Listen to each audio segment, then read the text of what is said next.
mooticha dheeraa kuuloo nyaarri kuulaa dhaabbiin isaa dheeraa qaruutee abbaa malaa ogeessa abbaa seeraa galaa seenaa jimmaa ol kuufata sinqii kan addunyaa maraaf raajee ta'e dinqii miidhagina jimmaaf simboo ife waarii tulluu yookiin diimaa mootii abbaa jifaarii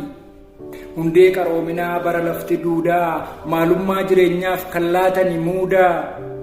jaalalatu margee biratti dagaagee soddoomatu hima kan kafaaf guraagee barcumni miil sadee teessoo walqixxummaa nageenya lallaba jaalalaaf tokkummaa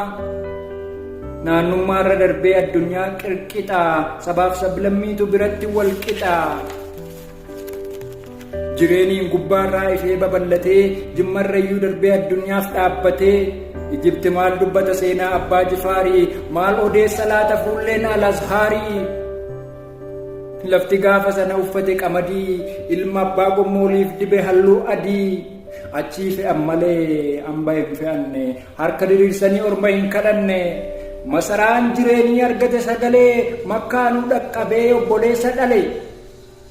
mootii abbaa hariiroo ollaaf biyya beeku miila jalaa miti addunyaaf akeeku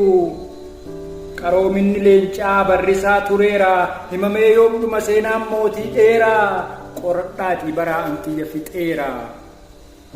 Kitaaba Kuusaa Walaloo Bakkalcha Barii kan barataa Safaa Zeenuutiin barraa'e irraati. Kitaaba kana kitaabni kun dhangaa ajaa'ibaatiin dhudhumamtee hundumti keessanuu bitadhaa dubbisaan dhaamsa kootii ulfaadhaa galatooma.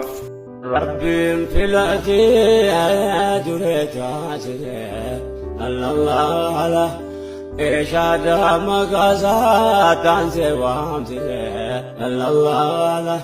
Risala dunya isambajise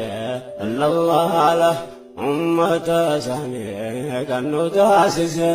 amanti islama kanu dasise